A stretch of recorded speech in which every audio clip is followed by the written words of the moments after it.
नमस्कार मित्रांनो, माझ्या कुक्कुटपालनाचे व्हिडिओ बघून मला बऱ्याच लोकांनी कॉन्टॅक्ट केला की त्यांनाही कुक्कुटपालन करायचे आहे, पण त्याच्यासाठी काय खर्च येतो किंवा त्यानंतर काय तुम्हाला काळजी घ्यायला लागते किंवा खाद्य किती द्यायला लागतं, प्रॉफिट काय येतो, अंडी विकली जातात की नाही, असे बरेच प्रश्न मला आले लोकांकडून आणि त्याची उत्तरं देण्यासाठी मी एक छोटा व्हिडिओ बनवतो आहे। यामध्ये आपण कव्हर करूया की साधारण पिल्लं घेतल्यावर वाढीपर्यंत आपण किती खर्च करतो, त्यानंतर अंडी द्यायला लागल्यावर ॲव्हरेज अंडी कशी येतात किंवा किती येतात आणि त्यातून आपण काय नफा मिळवू शकतो आणि कोंबडीचा रोजचा खर्च कमी करायला आपण इतर काय गोष्टी करू शकतो। तर बघूया व्हिडिओमध्ये।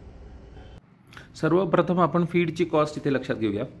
साधारण 50 किलोचं कॅल्क्युलेशन मी इथे केलं आहे। याच्यामध्ये मका, बाजरा, सोया DOC, वाळलेले मासे आणि चुना पावडर असं करून सगळं विकत घेऊन तुम्ही घरी फीड बनवलं आणि ह्या प्रमाणामध्ये मिक्स केलं तर तुम्हाला साधारण हे फीड 31 रुपये 30 पैशाला किलोला पडेल। त्याच्यामध्ये ट्रान्सपोर्ट आणि प्रोसेसिंग आपण वेगळं धरलेलं आहे। या व्यतिरिक्त तुम्ही बाजारातून CP 922 हे ग्रोअर फीड किंवा CP 924 हे लेअर फीड सुद्धा विकत घेऊ शकता। ते तुम्हाला साधारण 33 रुपये आणि 33 रुपये 40 पैसे या रेटनी पडेल। आता आपण पिल्लांचं आणि त्यांचं खाद्याचं गणित बघूया। साधारण 320 पिल्लं आपण घेतली आणि नंतर त्यांना साधारण 20 आठवडे आपल्याला वाढवायचं आहे, जोपर्यंत ते चांगली अंडी द्यायला सुरुवात करत नाहीत। म्हणजे त्याच्या आधी अंडी येतात पण चांगली अंडी द्यायला। तर वजनाचे 6 ते 7% मी हे कॅल्क्युलेशन केलं आहे। वजनाच्या 10% कॅल्क्युलेशन केलं तर तुमचा पोल्ट्री फार्म हा सक्सेसफुल होऊ शकत नाही। त्यासाठी तुम्हाला त्यांना थोडंसं मोकळं सोडून इतर गोष्टी खाऊ द्यायला लागतात। तर त्याप्रमाणे 20 आठवड्याची कोंबडी होईपर्यंत ती 2 किलोची होते। समजा आपण कावेरी किंवा अशी सुधारित जात घेतली तर, आणि त्याला शेवटच्या टप्प्याला 120 ग्रॅम हे लागतं, फीड लागतं। जर तुम्ही 6 महिन्याचा 320 पिल्लांचा खर्च पाहिलात तर तुम्हाला साधारण 96,000 म्हणजे जवळजवळ 1 लाख रुपये खर्च करायला लागेल आणि 6 महिन्यानंतर तुम्हाला दर दिवसाला साधारण 38 ते 39 किलो फीड लागेल। आता आपण कोंबड्यांचं अंड्यांचं गणित पाहूया। आता मागच्या फीडच्या कॉस्टप्रमाणे आणि त्यांना तिथे खायला घालायला लागतं त्याप्रमाणे तुमची कॉस्ट 4 रुपये 1 पैसा येते, म्हणजे साधारण 4 रुपये येते दिवसाची।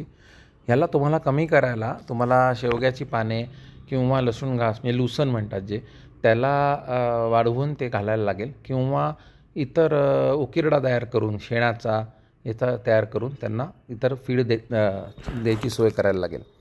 आता तुम्ही पाहिलं तर तुमचा मी मॉर्टॅलिटी धरून आणि नर वेगळे काढून साधारण 256च कोंबड्या इथे धरल्या 320 पैकी, आणि 256 कोंबड्यांमध्ये आता गावरान कोंबडी असेल तर ती 80 ते 120 अंडी देते आणि कुठल्याही सुधारित जात असेल तर ती 150 किंवा पुढे 150 ते 180 अशी अंडी देते।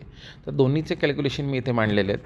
अंड्याचा रेट आपण 3 ह्याच्यात धरला आहे की आपण होलसेलमध्ये 10 रुपयांनी, रिटेलमध्ये 12 रुपयांनी, आणि त्यामध्येही मोठ्या अंड्यांच्या साईजला आपण साधारण 14 रुपयांनी विकू शकलो तर ह्या कॅल्क्युलेशनमध्ये तुम्हाला लक्षात येईल की 100 अंडी जर तुम्हाला मिळत राहिली तर 256 कोंबड्यांना तुम्हाला नुकसानच होत आहे। आणि जर आपल्याला 150च्या वर कुठे अंडी मिळाली तर वर्षाला साधारण 90,000 ते 1,83,000 या रेंजमध्ये तुम्ही कुठेही ह्याचा प्रॉफिट घेऊ शकता।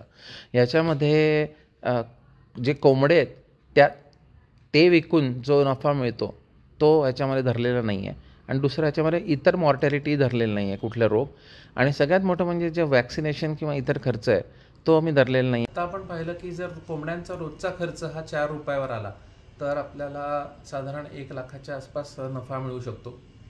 ह्या खर्चाला आपल्याला कमीत कमी करायचं आहे। जर तुमच्याकडे गायी असतील तर त्यांच्या उकिरड्यावर म्हणजे त्यांचं शेण आहे ते तिकडे फेकून त्याच्यावर कोंबड्यांना चरवता येतं। मी काही व्हिडिओ केलेले आहेत ज्याच्यामध्ये मासे आणून माशांवर जे अळ्या होतात त्यावर कोंबड्यांना चरवता येतं, आणि शेवगा, हदगा आणि लूसन किंवा इतर भाज्यांचे वेस्ट हे घालूनही कोंबड्यांना चरवता येतं। जर तुम्हाला हे सगळं आणायची सोय असेल तर तुम्हाला हा खर्च अजूनही कमी करता येईल। 3 ते 4 रुपयामध्ये जर खर्च आणला तर प्रॉफिट वाढत जाईल। तुम्हाला हा व्हिडिओ कसा वाटला हे मला जरूर कळवा। आणि ह्याच्यामध्ये काही सूचना किंवा चेंजेस किंवा अजून काही माहिती ॲड करावीशी वाटत असेल तर तेही कळवा. आमच्या चॅनलला सबस्क्राईब करा आणि असेच व्हिडिओचे सगळे नोटिफिकेशन तुम्हाला मिळावेत म्हणून नोटिफिकेशन आयकॉनला क्लिक करा आणि हा व्हिडिओ जास्तीत जास्त इतरांपर्यंत शेअर करा ज्यांना कुक्कुटपालन करायचं आहे.